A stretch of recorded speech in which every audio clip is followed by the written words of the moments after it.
The night smelled of rain and expensive cologne.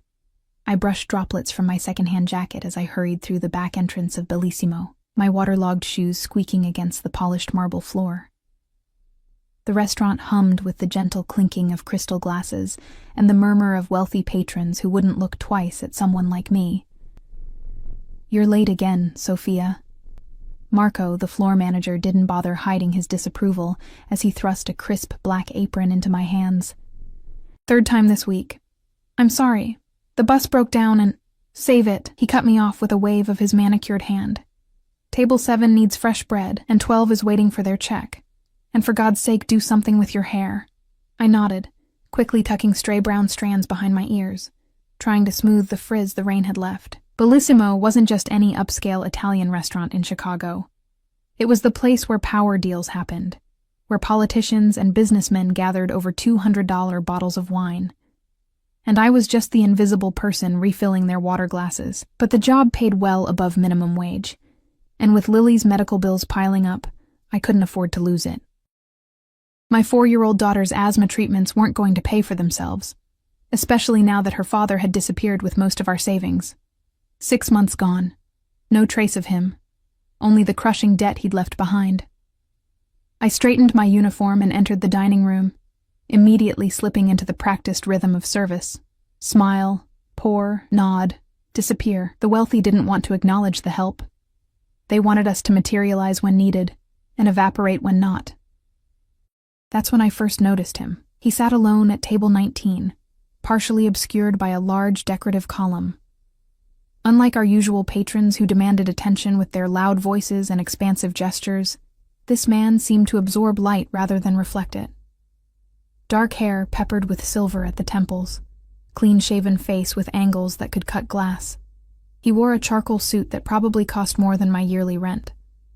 But there was something different about him. While other wealthy men shouted their importance, his power was quiet, contained, like a predator that doesn't need to announce its presence.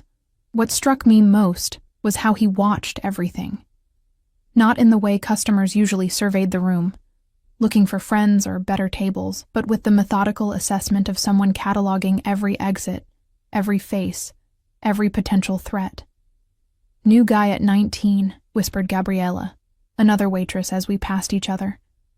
"He's all yours." "I'm drowning with the party of 8, thanks," I muttered, grabbing a menu and water pitcher. As I approached his table, I noticed something else unusual. Most of our high-profile guests came with entourages. Assistants, business partners, security. This man was alone, yet didn't seem lonely. It was as if solitude was his natural state. "Good evening, sir. Welcome to Bellissimo." My rehearsed greeting died in my throat as his eyes met mine, dark, penetrating, and somehow familiar. A shiver traveled down my spine, though I couldn't understand why. "Water?" I managed, my voice sounding smaller than intended. He nodded almost imperceptibly, and I poured with hands I forced to remain steady. A dark car pulled up outside the rain-streaked windows, and his eyes flicked to it momentarily, then back to me with such intensity that I nearly overfilled the glass. "I'll give you a moment with the menu," I said, retreating quickly, unsure why my heart was hammering against my ribs. Throughout my shift, I found myself returning to table 19 more frequently than necessary. Each time he ordered something small, an appetizer, a glass of wine, extending his stay. Each time I felt his gaze following me as I moved between tables.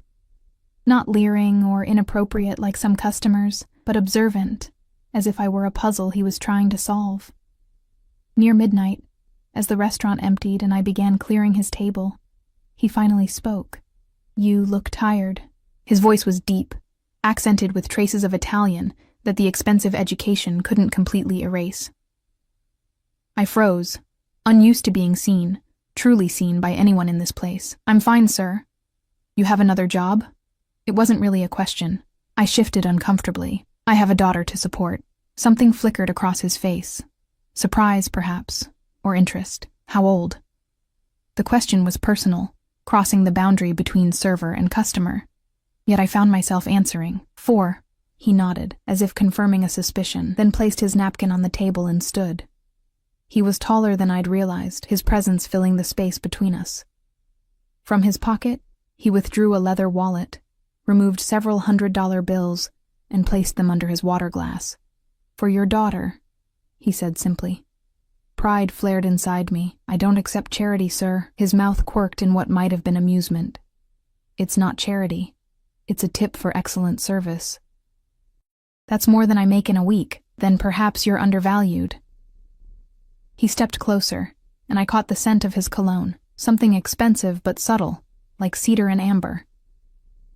"What's your name?"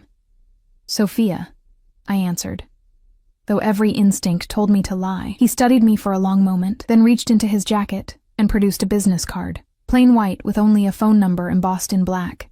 "If you ever need anything, call this number." I didn't take it.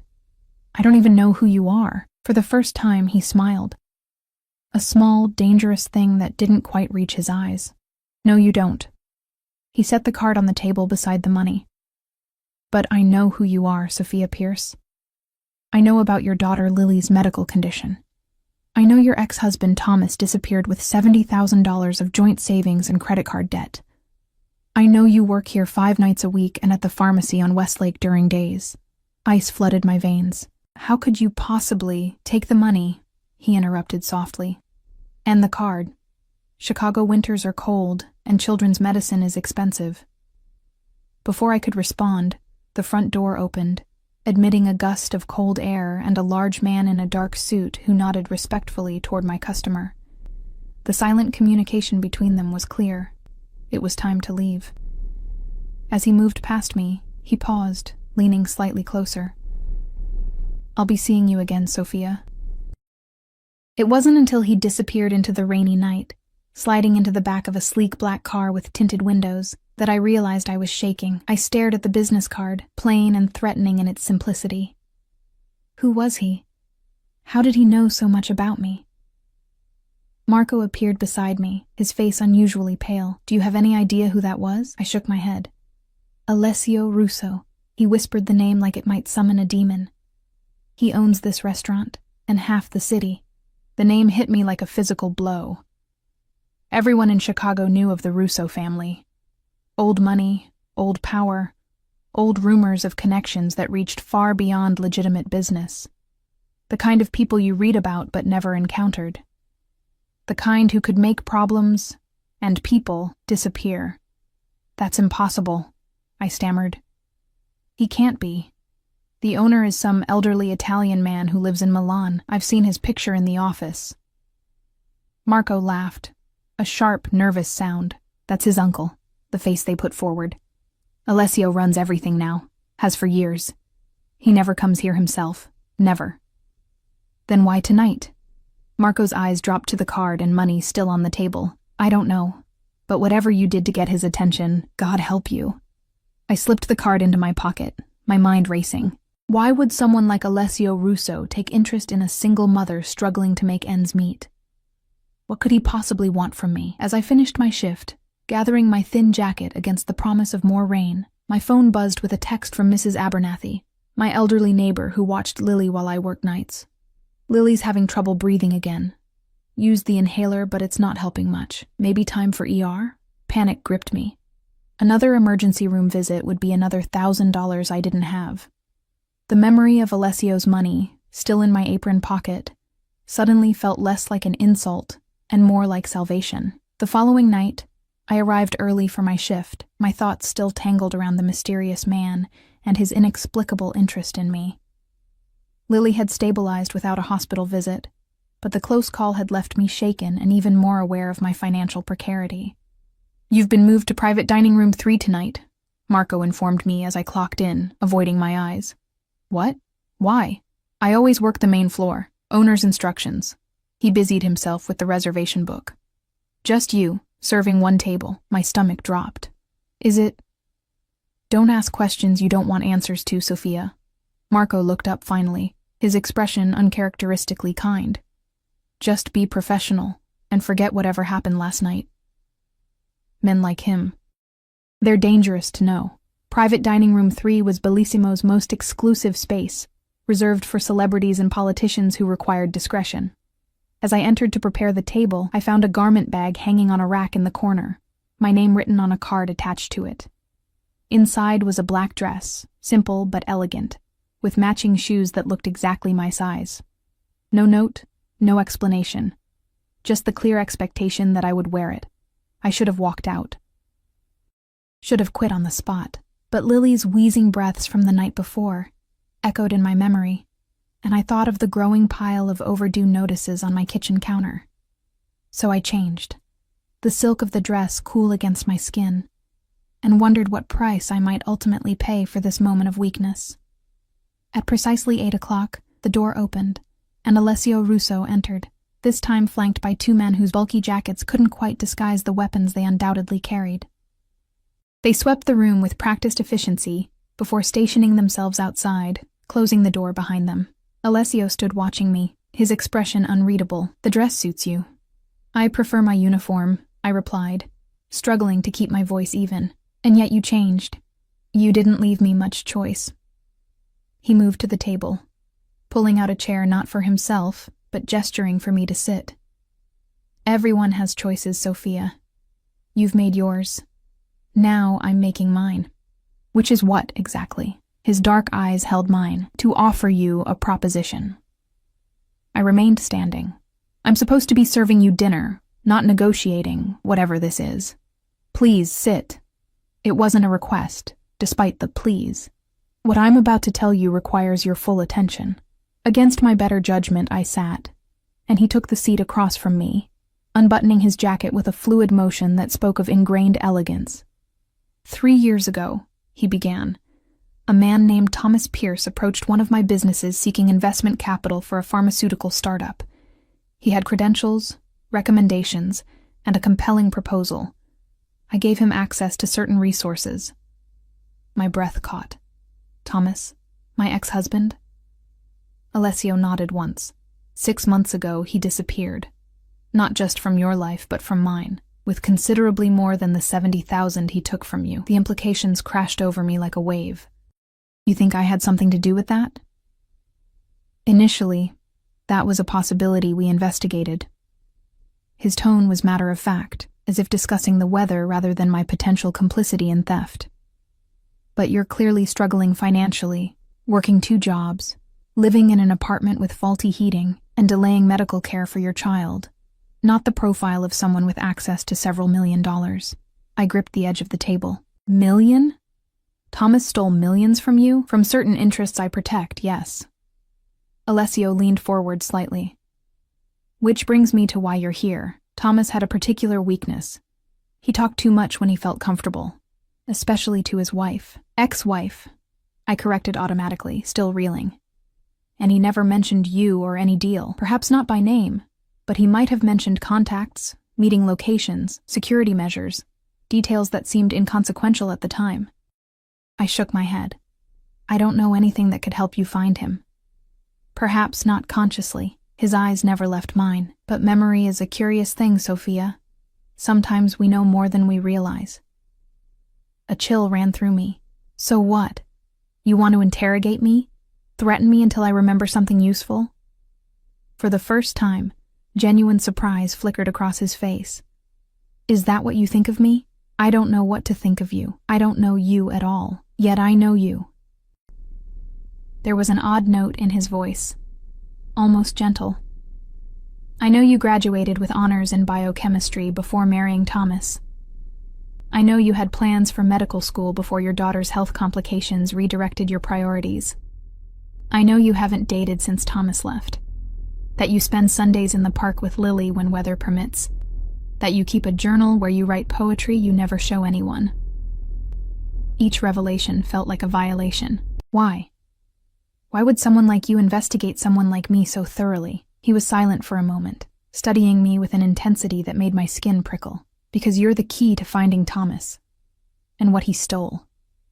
"I told you, I don't know." 3 words, Sophia. His voice dropped lower. "Last night, as you served my water, you said 3 words under your breath. Words you shouldn't have known." I frowned, trying to recall. "I don't understand." "Shadows never sleep. Ye." He quoted the phrase with perfect recall, a code phrase known only to a handful of people in my organization. Yet somehow you knew it. My confusion must have shown on my face, because he leaned back slightly, reassessing. You truly don't remember saying it? I shook my head, genuinely bewildered. I wouldn't even know what that means. Something shifted in his expression. Calculation giving way to a new theory forming behind those dark eyes. Interesting. Perhaps Thomas was more clever than I gave him credit for. A knock at the door interrupted us, and one of his men entered, whispering something urgent in Alessio's ear. His expression hardened, and he stood abruptly. "We're not finished, you and I," he said, buttoning his jacket. "But circumstances require that we continue this conversation elsewhere. My men will escort you home." "I have a shift to finish," I protested weakly. The smile he gave me then was cold and final. "No, Sophia. You don't work here anymore. From now on, you work for me." And with those words, my life as I knew it ended, and something far more dangerous began. "I can't just leave," I protested, rising from my seat as Alessio moved toward the door. "I have responsibilities, my daughter." He turned, fixing me with that penetrating stare. "Your daughter is already being taken care of." Ice filled my veins. "What does that mean? What have you done to Lily?" For the first time, I saw something like genuine emotion cross his face, surprise. Then what might have been offense. "I would never harm a child, Sophia. My men simply arranged for Mrs. Abernathy to receive a very generous compensation package for continuing her childcare services indefinitely. Your daughter is safe at home, exactly where she should be." Relief warred with indignation. "You can't just rearrange my life without my permission." "I already have." He gestured to one of his men, who produced a thick envelope and placed it on the table. "Inside, you'll find enough money to cover Lily's medical expenses for the next year, including the specialized treatment at Northwestern Memorial that her doctor recommended but your insurance denied." My mouth went dry. "How do you know about that?" "I know everything about you, Sophia. It's how I survive." He checked his watch, a subtle, impossibly expensive timepiece that gleamed dully under the restaurant lights. "You have a choice to make, and quickly. You can come with me willingly and help recover what Thomas stole, or you can refuse. But understand that refusing doesn't mean returning to your previous life. That option no longer exists." The threat lay beneath his words. Unspoken, but clear.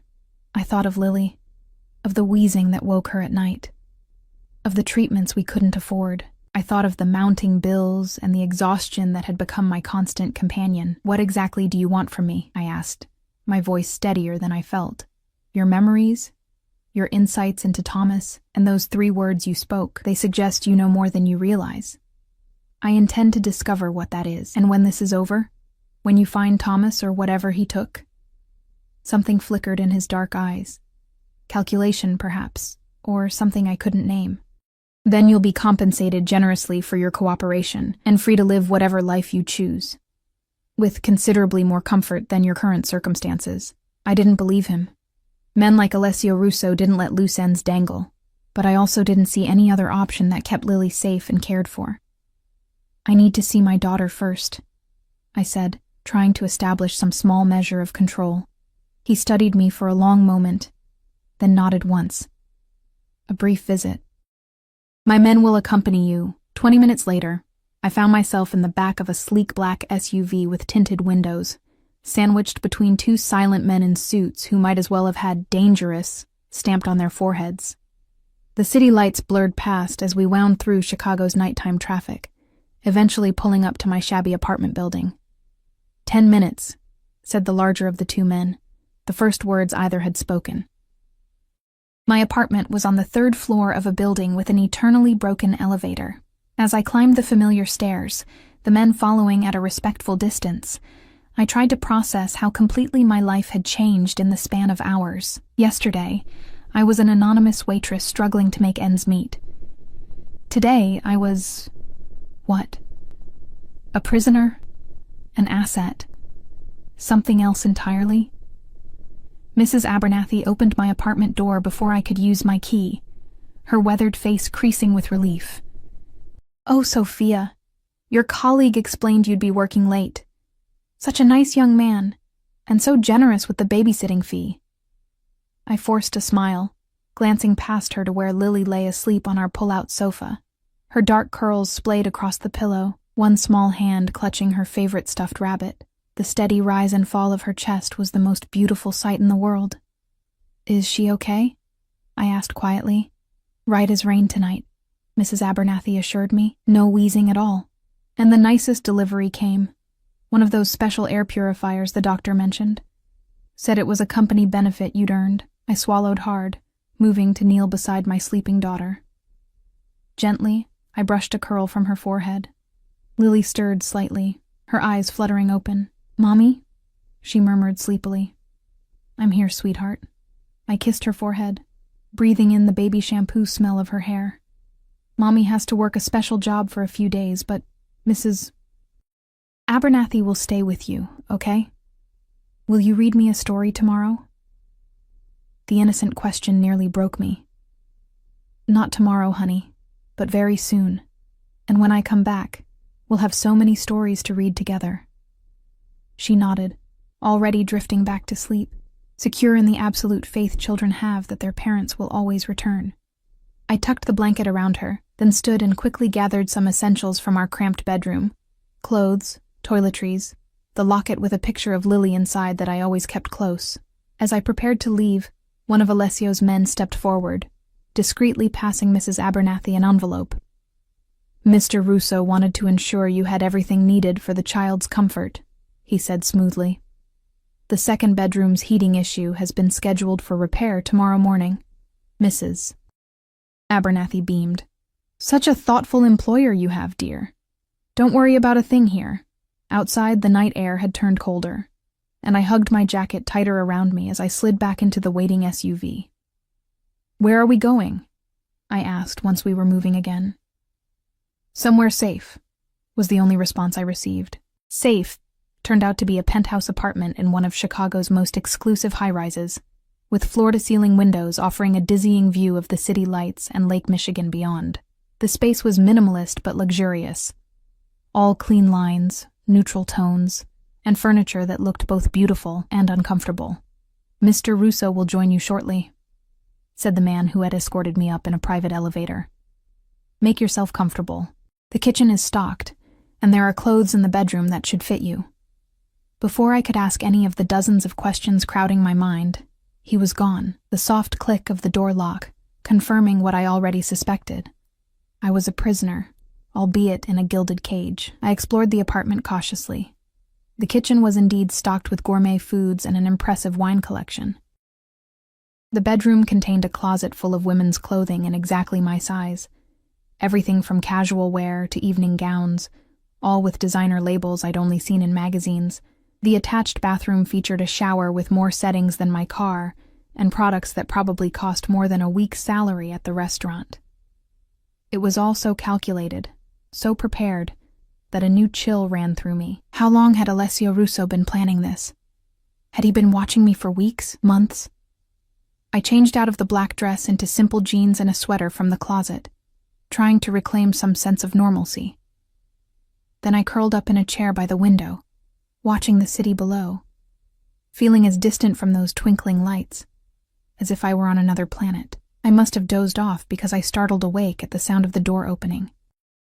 Alessio entered alone, his suit exchanged for dark jeans and a charcoal cashmere sweater that somehow made him look even more dangerous in its casual elegance.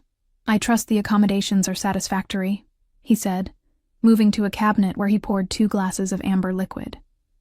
"Why all this?" I gestured at the luxury surrounding us. "If you wanted information about Thomas, you could have just questioned me." He approached, offering me one of the glasses. "Information extracted under pressure is notoriously unreliable. I prefer comfort and clarity." I accepted the drink, but didn't taste it. "And the clothing? The prepared apartment? How long have you been planning to kidnap me?" "This isn't a kidnapping, Sophia. It's a job offer." He took the seat opposite me, his movements fluid and controlled. "As for the preparations, let's call it contingency planning. I've been looking for Thomas for 6 months. You became a person of interest the moment we confirmed his disappearance. 6 months, I echoed. The same time he left me. Not coincidental. The day he disappeared from your life was the same day he vanished with our investment. Alessio sipped his drink, studying me over the rim of his glass. I believe he set certain safeguards in place before his departure, including perhaps using you as an unwitting carrier of information. I frowned.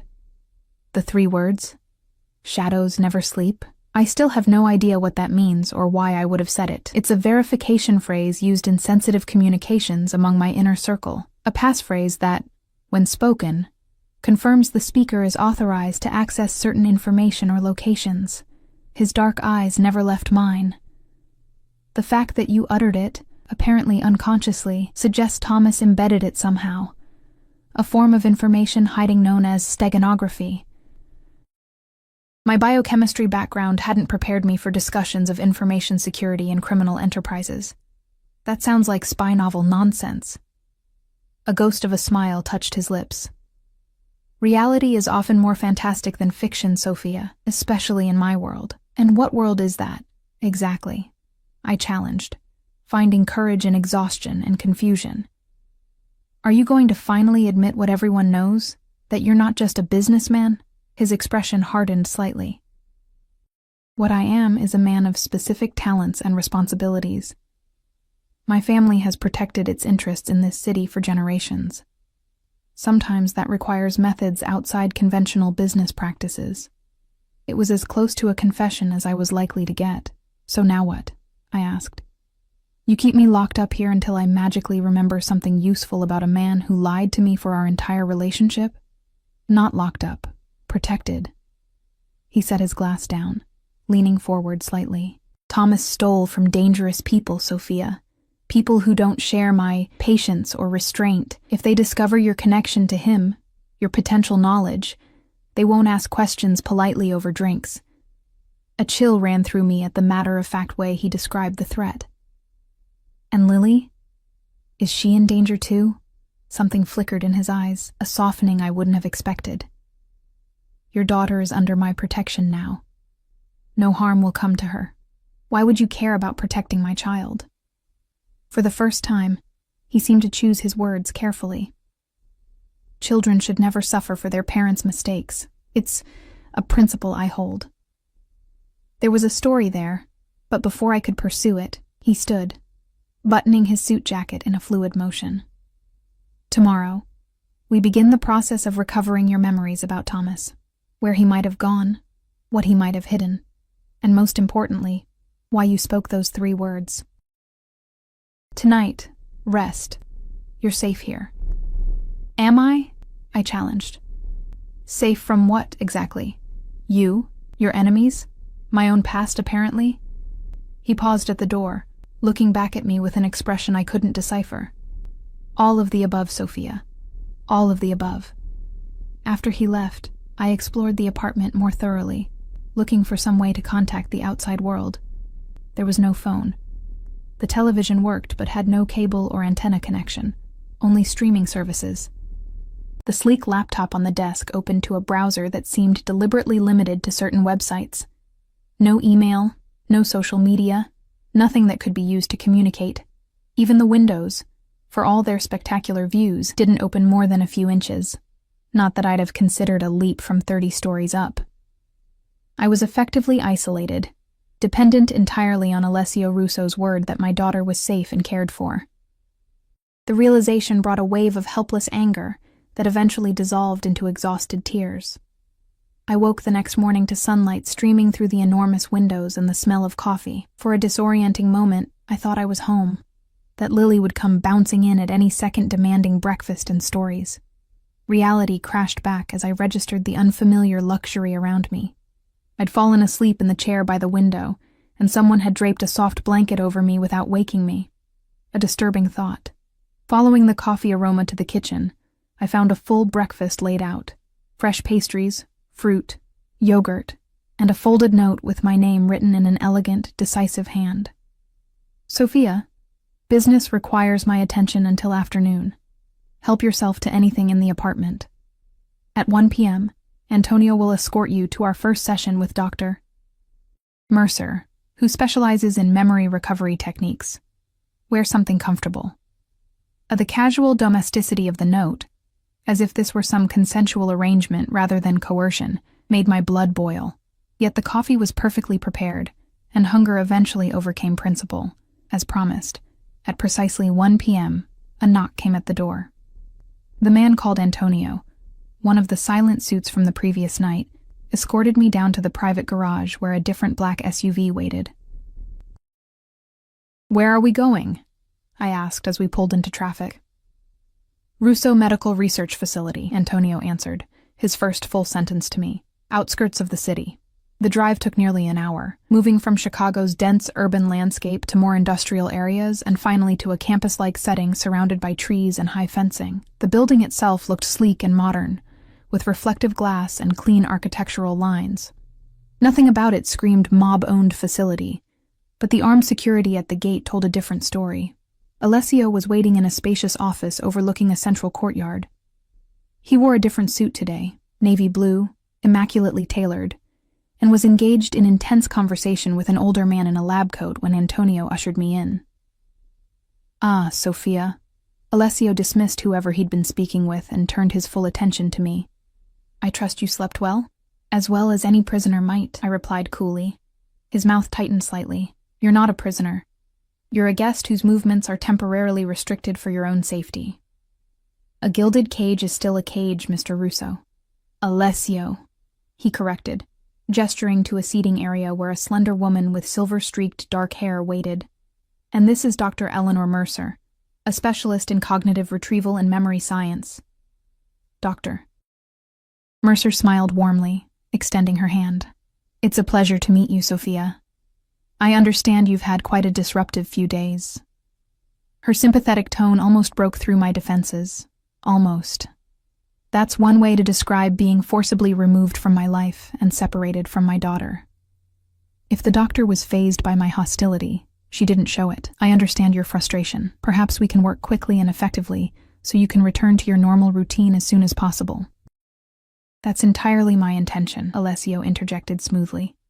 "The sooner we recover the information Thomas hid, the sooner you can return to Lily, with considerably improved circumstances." I sank into the indicated chair, suddenly exhausted by the pretense of normalcy. "Fine, let's get this over with. What does memory recovery actually mean? Are you going to hypnotize me, drug me?" Dr. Mercer's professional demeanor didn't waver. Nothing so dramatic or invasive. "We'll use a combination of cognitive interviewing techniques, association exercises, and carefully guided recollection. No drugs, no hypnosis, just structured conversation aimed at accessing memories you may not realize you have." "And if I don't have any useful memories? If Thomas never told me anything important?" Alessio and the doctor exchanged a glance I couldn't interpret. "We'll cross that bridge if necessary," Alessio said finally. "But those 3 words you spoke suggest otherwise. Thomas was clever, but not infallible. He left breadcrumbs somewhere, and I believe they lead through you." Dr. Mercer opened a sleek leather portfolio. "Let's start simply, Sophia. Tell me about the day Thomas left." And so began the strangest interview of my life. For hours, Dr. Mercer led me through detailed recollections of my final days with Thomas. What he said, what he did, how he behaved. Had he been nervous? Did he give any gifts? Take any unusual trips? Make strange phone calls? The questions were exhaustive, and Alessio sat silently throughout, watching me with those dark, unreadable eyes. By evening, I was mentally drained but no closer to revealing anything useful. If Thomas had hidden information with me, he'd done it extremely well. "That's enough for today," Dr. Mercer said finally, closing her notebook. "You've been very cooperative, Sophia. We'll try again tomorrow with a different approach." As Antonio escorted me back to the SUV, I caught a glimpse of Alessio and the doctor in intense conversation. Their expressions grave. Whatever they were looking for, they hadn't found it yet, and I didn't know whether to be relieved or terrified by that fact. The city was transformed by night as we drove back, skyscrapers glittering like stars brought down to earth. I pressed my forehead against the cool glass of the window, wondering what Lily was doing, if she missed me, if she was truly safe as Alessio had promised. Back at the penthouse, I was surprised to find Alessio already waiting, though we'd left the facility together. He must have taken a helicopter or had an impossible number of identical black SUVs at his disposal. He'd changed again, into more casual attire, dark trousers and a light sweater that softened his dangerous edges. He was standing by the window, silhouetted against the city lights, a glass of wine in his hand. "You must be hungry," he said without turning. "I've arranged dinner." The dining table was indeed set for two, with covered dishes and candles creating an atmosphere that felt disturbingly like a date rather than a captor-captive meal. "I'm not hungry," I lied, though my stomach betrayed me with an audible growl. Now he did turn, a hint of amusement touching his lips. "Pride is an admirable quality, Sophia, but entirely impractical in your situation. Eat, regain your strength. Tomorrow will be another long day." I remained standing by the door. "I want to talk to Lily, to hear her voice and know she's really okay." His expression softened fractionally. "That can be arranged." He withdrew a phone, not the sleek smartphone I'd expect, but an older model, likely untraceable, and dialed a number. After a brief exchange in rapid Italian, he held it out to me. With trembling hands, I took it, pressing it to my ear, just as Lily's sweet voice came through. "Mommy? Are you coming home soon?" Tears sprang to my eyes. "Not just yet, sweetheart. Mommy's special job is taking a little longer. Are you being good for Mrs. Abernathy?" "Uh-huh. And guess what? My breathing is all better, and a nice doctor came to see me today with a new medicine that doesn't taste yucky."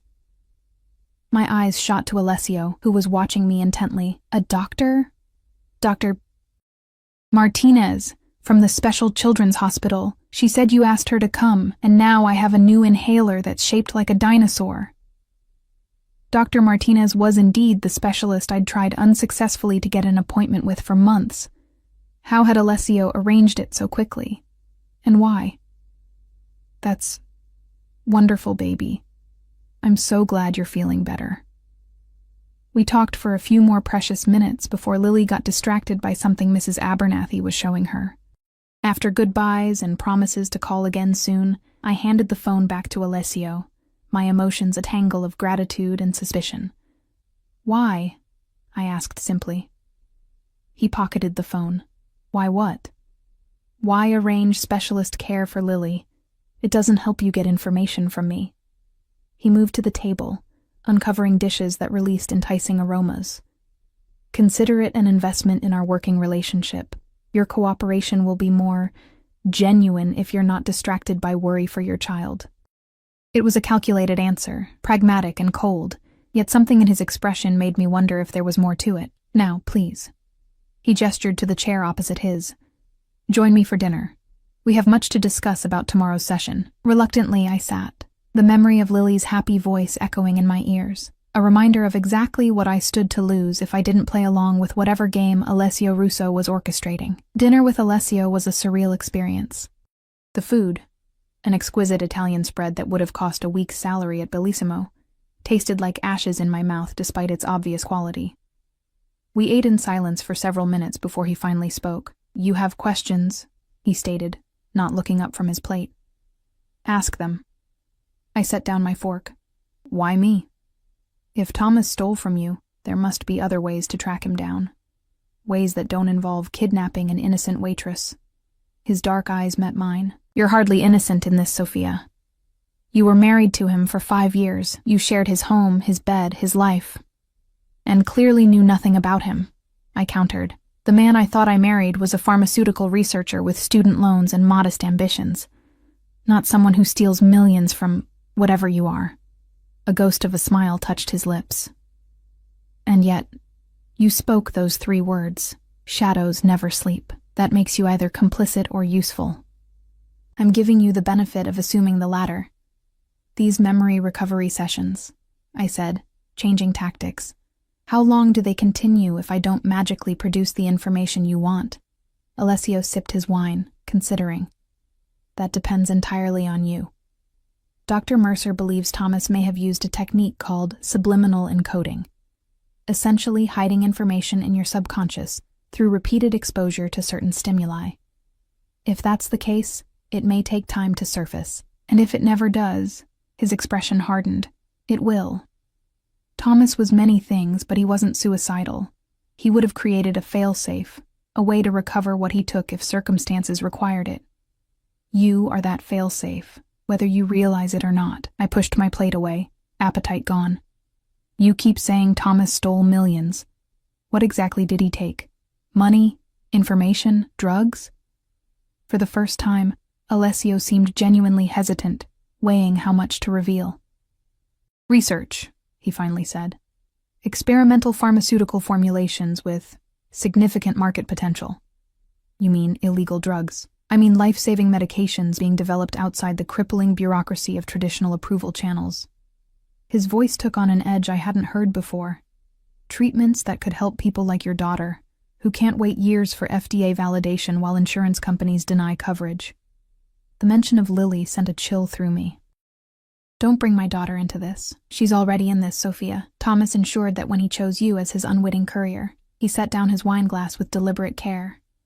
But unlike Thomas, I'm ensuring she benefits rather than suffers for her father's choices. The specialist appointment, the new medications, the air purifier, all calculated moves in whatever game Alessio was playing, yet I couldn't deny they had genuinely improved Lily's condition. I want to see her, I said abruptly. Not just talk on the phone, actually see her, hold her. Alessio studied me for a long moment. That can be arranged. A brief, supervised visit, after tomorrow's session shows measurable progress. It was manipulation, pure and simple, but I had no leverage to demand better terms. Fine. That night, alone in the luxurious bedroom that felt nothing like home, I dreamed of Thomas. Not the Thomas who'd abandoned me and stolen our savings, but the man I'd fallen in love with years earlier. Brilliant, charming, slightly awkward in social situations, but passionate about his research. In the dream, he was whispering something to me as I drifted to sleep. The same phrase repeated over and over like a lullaby.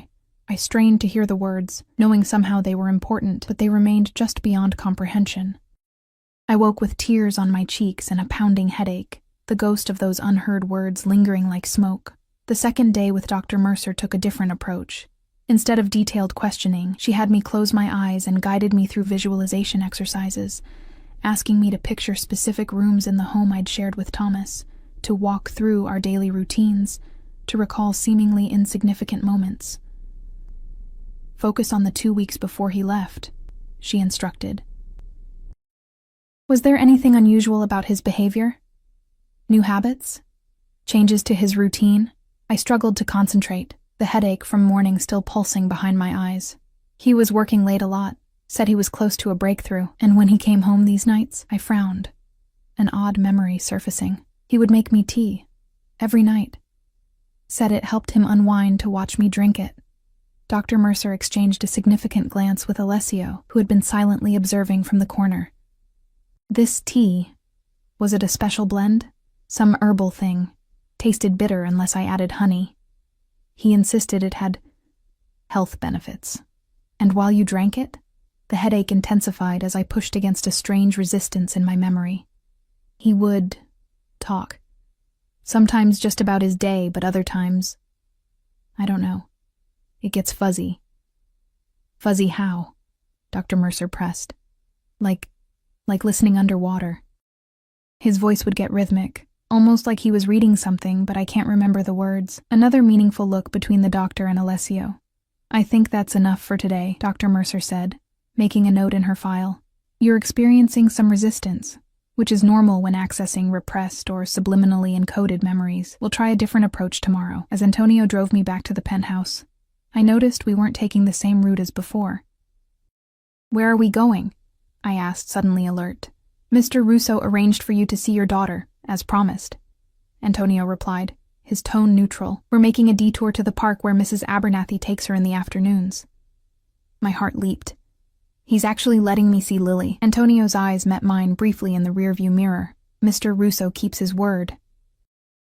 20 minutes later, we pulled alongside a small neighborhood park where, sure enough, I spotted Lily's purple jacket as she played on the swings, Mrs. Abernathy watching from a nearby bench.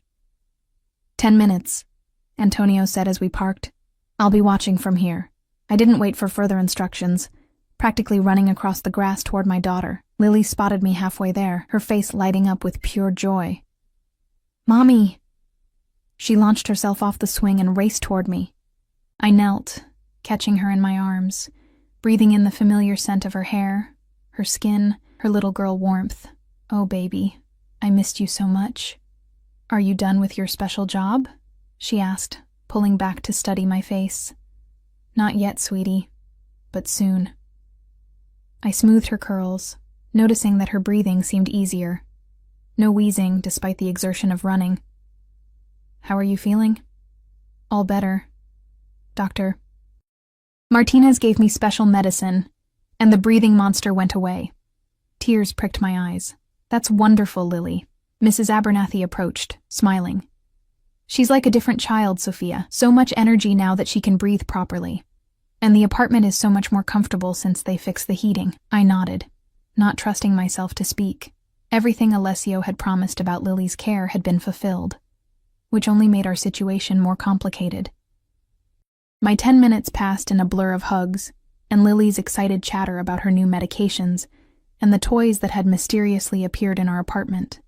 Too soon, Antonio approached, discreetly signaling it was time to leave.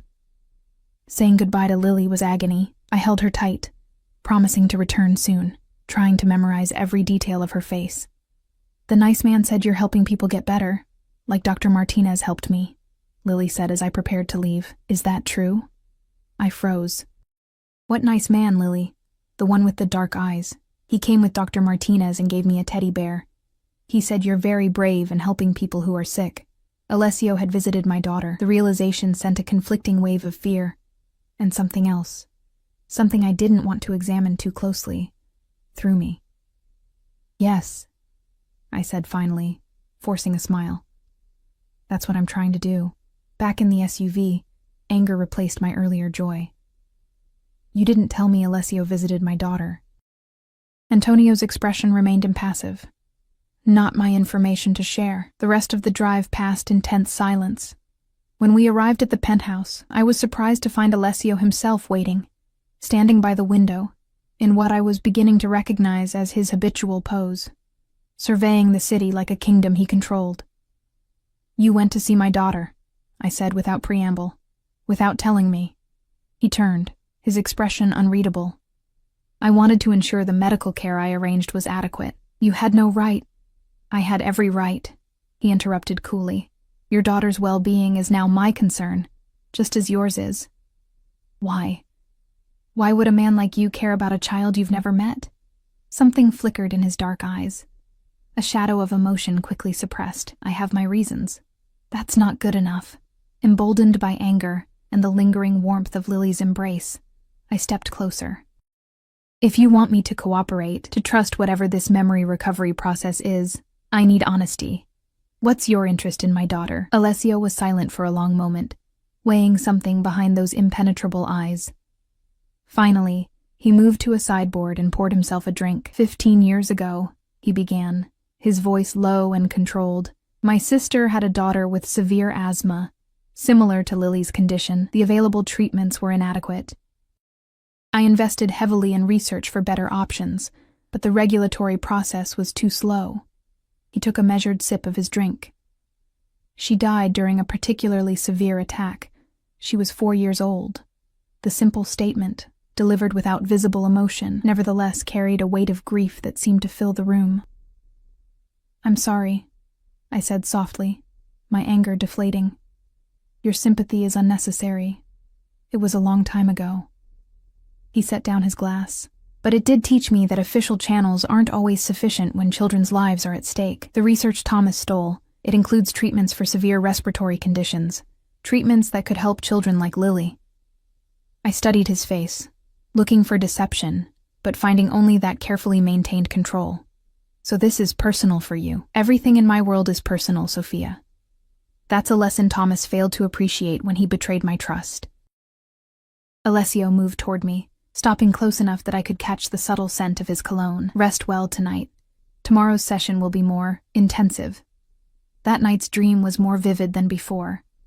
Thomas sitting beside our bed, speaking in that rhythmic, almost hypnotic cadence as I drifted between sleep and wakefulness. In the dream, I could almost make out the words, something about shadows and numbers, repeated over and over like an incantation. I woke gasping, my heart racing, the fragments of memory slipping away like water through cupped hands. But this time, something lingered, a sequence of numbers that made no sense yet felt significant. I stumbled to the bathroom, splashing cold water on my face, trying to hold on to the numbers before they faded. On impulse, I grabbed a notepad from the bedside table and scribbled them down. 41, 28, 07, 15, 93. Staring at the sequence, I felt a strange certainty. These weren't random dream numbers. They meant something. When Antonio arrived to escort me to the day's session, I was already dressed and waiting, the notepad clutched in my hand. The facility seemed quieter today.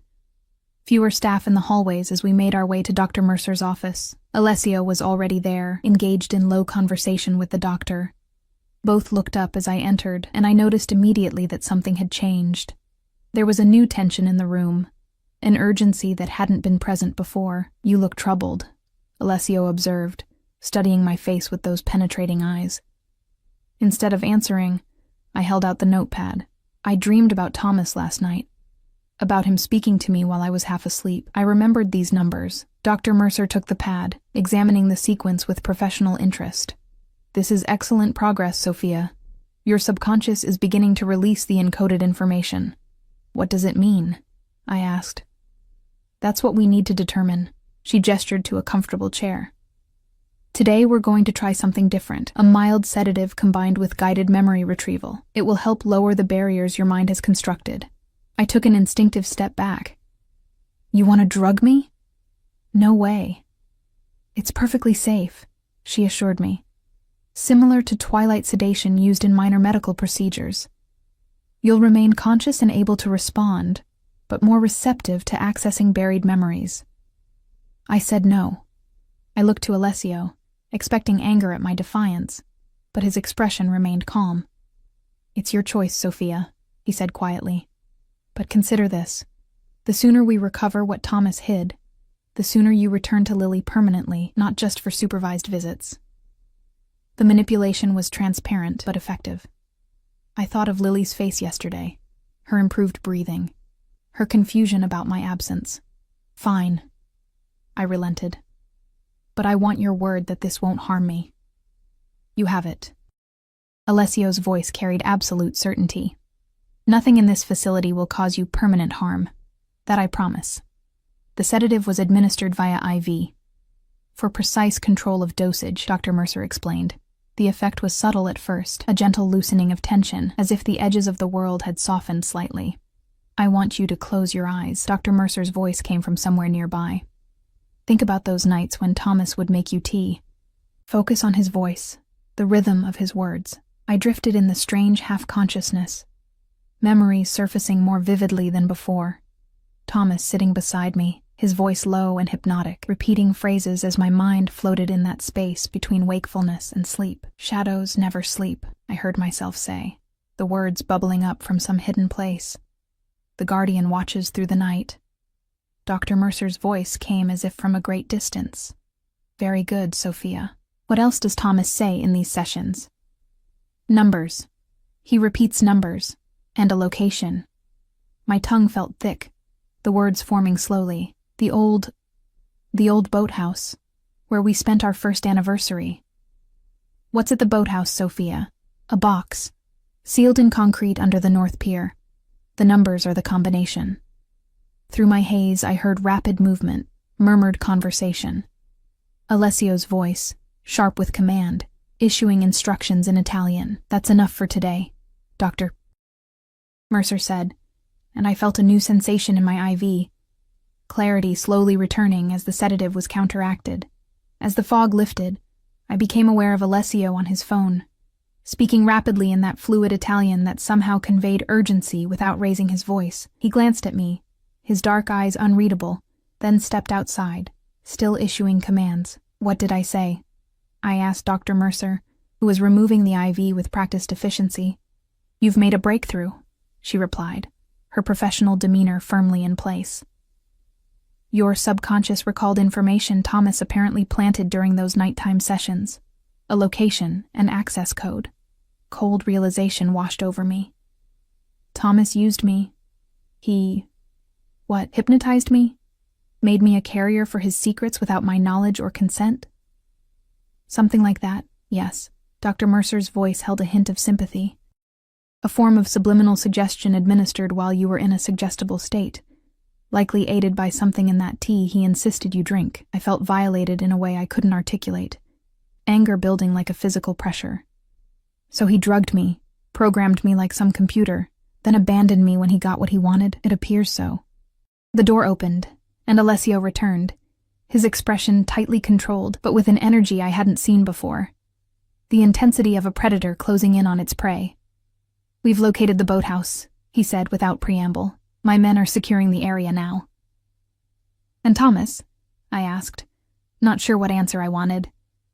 No sign yet. But if what we're seeking is there, he won't be far. Alessio turned to Dr. Mercer. Is she cleared to travel? The doctor hesitated. The sedative's effects should be fully reversed within an hour. Physical movement shouldn't be an issue, but her emotional state...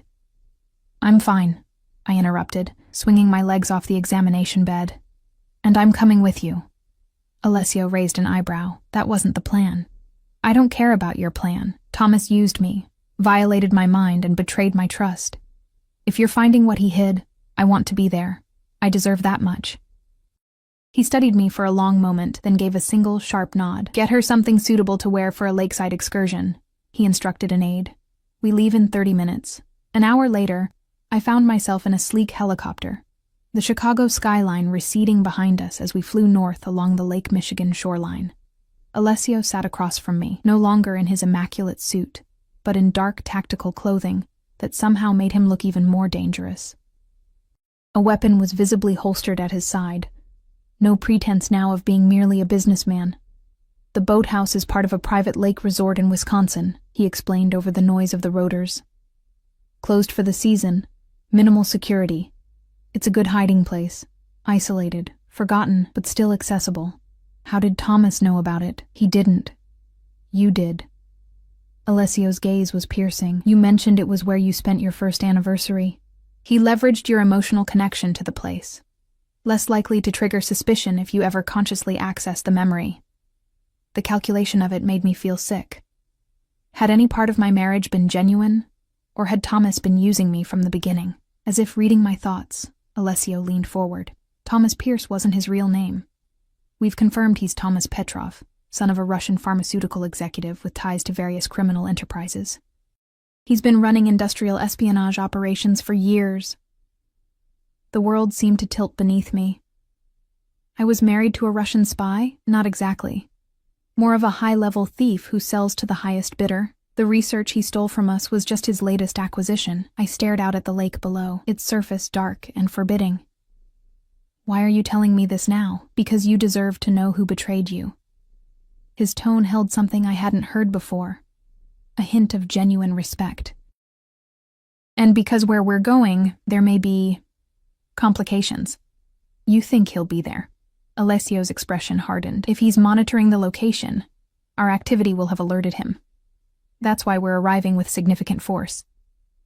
I glanced behind us, suddenly aware of the second helicopter following at a distance. What happens if you find him? That depends entirely on him. The cold finality in Alessio's voice left no doubt about what would happen if Tomas, resisted. We landed in a clearing near a cluster of upscale vacation homes, currently deserted in the off-season. Armed men fanned out immediately, securing the perimeter with practiced efficiency. Alessio stayed close beside me as we made our way down a winding path toward the lake, where an old wooden boathouse stood silhouetted against the darkening sky. The North Pier, I murmured, memories surfacing of Thomas and me, younger and supposedly in love, spending a romantic weekend in one of these lakeside retreats. Had he been planning even then, creating a hiding place for some future betrayal? Alessio's men had already secured the boathouse. powerful flashlights sweeping the weathered structure. The north pier was partially submerged, decades-old wood dark with moisture and age. There, I pointed to a section that looked newer than the rest, a patch of concrete perhaps 2 feet square, incongruous among the wooden planks. Alessio issued commands, and 2 men with equipment moved forward, setting up a small drill. The concrete, relatively fresh, yielded quickly to their efforts. Beneath it was a waterproof metal box with an electronic keypad. "The numbers," Alessio said, turning to me. I recited the sequence I'd written down. 41, 28, 07, 15, 93. One of the men entered the numbers, and the box emitted a soft click. Inside was a cluster of sealed vials containing a clear liquid, several flash drives, and a thick folder of documents. Alessio examined one of the vials, his expression intense. "This is it." "What exactly is it?" I asked. Before he could answer, a sharp crack echoed across the water, the unmistakable sound of a gunshot. One of Alessio's men dropped, and chaos erupted. I found myself shoved roughly behind a wooden pillar, Alessio's body shielding mine as he drew his weapon in one fluid motion. "Stay down," he ordered. His voice transformed into something harder, colder. More shots rang out from the trees surrounding the boathouse. Alessio's men returned fire, the exchange deafening in the enclosed space. Through a gap in the wooden slats, I caught a glimpse of movement, a figure darting between trees. With a shock that felt physical, I recognized the way he moved. Thomas.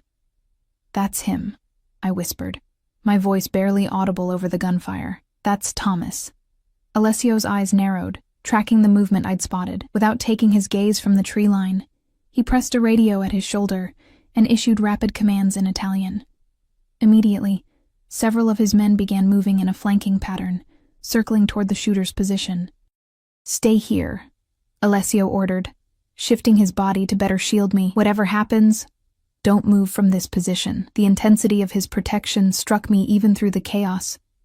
He was genuinely concerned for my safety, not just the information I might still possess.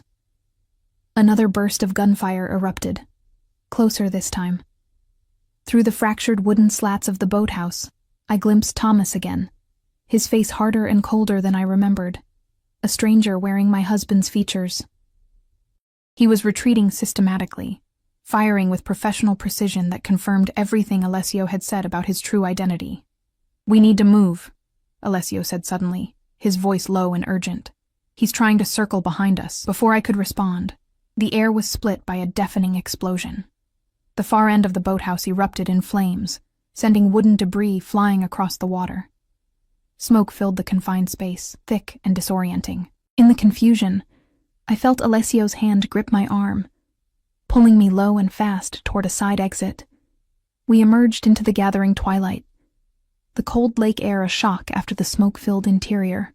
Alessio kept me pressed against him as we moved swiftly along the shoreline, using the gathering darkness and scattered trees as cover. "My men will handle the fire and pursue Thomas," he explained, his voice steady despite our pace. "Our priority is getting you to safety." "What about the research? The vials?" I gasped, struggling to keep up with his longer strides. "Secured. One of my men got the case out before the explosion." We reached a small dock where a sleek motorboat was moored. Alessio helped me aboard, then untied the lines with practiced efficiency. The engine rumbled to life, and we shot out into the darkness of the lake, water spraying around us as Alessio pushed the throttle forward. Looking back, I could see the boathouse fully engulfed in flames, silhouettes of armed men moving through the trees, flashlight beams cutting through the smoke and gathering darkness. "Did you know he would be there?" I shouted over the engine's roar. Alessio's eyes remained fixed on the water ahead, his hands steady on the wheel. It was a possibility I prepared for. Thomas is many things, but not careless. He would have monitored his hiding place. "Was he trying to kill you? Or me?" "Both, most likely." His voice was grim. "You've become a liability to him now that you've led us to what he stole." The cold reality of that statement washed over me. The man I had loved, had built a life with, had just tried to kill me, rather than face the consequences of his betrayal.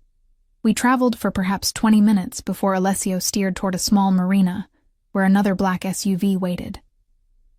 As we approached the dock, my eyes caught movement on the water behind us. Another boat, running without lights, cutting rapidly through our wake. "Alessio," I warned, pointing. He saw it immediately, his expression hardening. "Get down." I dropped to the floor of the boat as Alessio reached beneath the steering console and produced another weapon, larger than the handgun he carried. The pursuing boat drew closer, and in the faint illumination from the marina lights, I could make out Thomas at the helm. Gunfire erupted from the pursuing boat, bullets striking the water around us and pinging off the metal hull. Alessio returned fire in controlled bursts, never taking his other hand from the wheel, as he executed a series of sharp turns to make us a more difficult target. We were almost to the dock when a bullet found its mark, striking Alessio in the shoulder. He grunted in pain, but maintained control of the boat, bringing us alongside the dock with a controlled crash. His men were already there, returning fire to cover our exit. "Go," Alessio ordered through gritted teeth, helping me from the boat despite his injury. Blood darkened the fabric of his tactical gear, but his movements remained precise, controlled.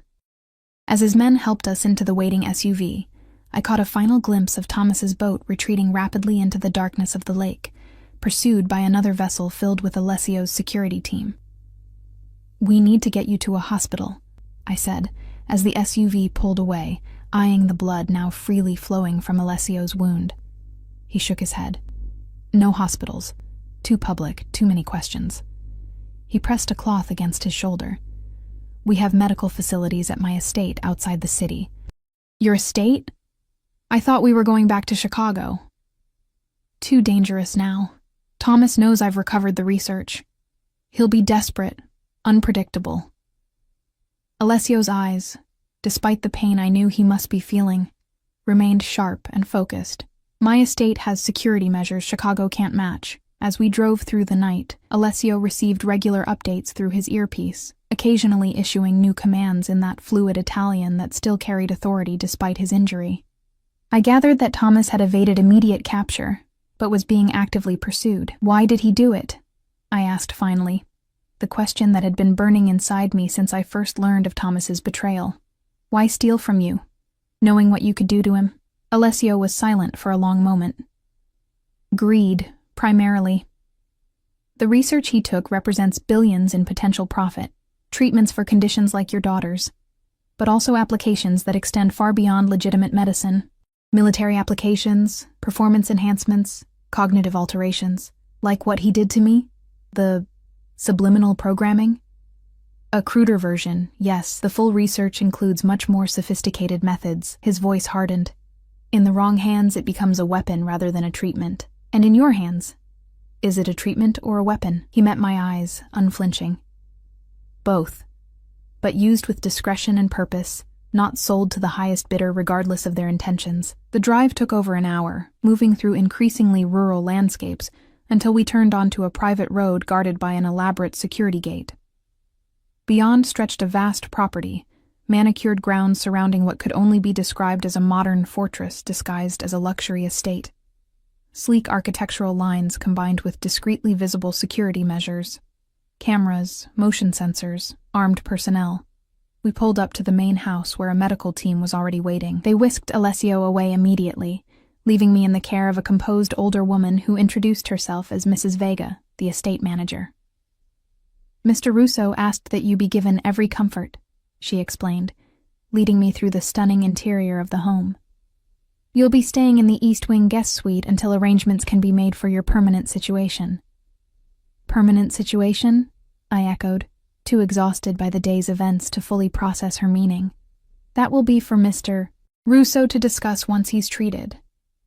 She showed me to a suite that made the Chicago penthouse look modest by comparison. "There are clothes in your size in the closet. The kitchen staff can prepare whatever you'd like. Security will be outside your door at all times." After she left, I sank onto the edge of the impossibly plush bed, the events of the past days crashing over me in waves. My marriage had been a lie. My husband had used me as an unwitting carrier for stolen research. I had been kidnapped, or rescued, depending on perspective, by a man whose power and influence were clearly even greater than I'd first understood. and now I was essentially a prisoner in his fortified estate, while he hunted down the man I had once loved. Sleep eventually claimed me, heavy and dreamless. I woke to sunlight streaming through floor-to-ceiling windows, revealing a breathtaking view of landscaped grounds extending to a distant lake. For a moment, disorientation claimed me before reality reasserted itself. A soft knock at the door preceded the entrance of Mrs. Vega, bearing a breakfast tray. "Mr. Russo would like to see you when you're ready," she informed me. "His physician has cleared him for visitors." "How is he?" I asked, surprised by my own concern. "The injury was clean, through and through, with no major arterial damage. He's recuperating well." Her tone suggested this wasn't the first bullet wound she'd seen her employer suffer. After eating and changing into fresh clothes, again perfectly my size and style, I followed Mrs. Vega through the sprawling mansion to what appeared to be Alessio's private quarters. Unlike the more formal areas of the house with their museum-like perfection, this space felt genuinely lived in. Books lined the walls, papers were spread across a massive desk, and family photographs, something I hadn't expected, adorned several surfaces. Alessio himself was seated in a leather chair by a fireplace, his injured arm in a sling, but otherwise looking remarkably composed for a man who'd been shot hours earlier. He rose as I entered, a gesture of courtesy that seemed at odds with our complex circumstances. "You look rested," he observed, gesturing for me to take the seat opposite his. I apologize for the abrupt change of location. "Is Lily safe?" It was my first and most urgent concern. "She's been moved to a secure property with Mrs. Abernathy. Additional security is in place, but in a way that won't frighten her." His voice softened slightly. "I've arranged for another visit as soon as my security team confirms no immediate threat exists." Relief washed through me. "Thank you." "There have been developments overnight you should know about," Alessio continued, his tone shifting to something more businesslike. "Thomas was tracked to a private airfield where he had a plane waiting. There was a confrontation." The deliberate pause told me everything. "Is he dead?" Alessio held my gaze steadily. "Yes." I waited for grief, for shock, for some emotional response to the death of the man I had once built a life with. Instead, I felt only a hollow emptiness, the final confirmation that the Thomas I had loved had never really existed. "What happens now?" I asked quietly. "The research has been recovered. Your unwitting role in this affair is concluded." Alessio shifted slightly, wincing as the movement jarred his injured shoulder. "Which leaves the question of your future." "And Lily's?" "Yes." His expression softened fractionally at the mention of my daughter. "I have a proposal for you, Sophia. One that acknowledges both your intelligence and your situation.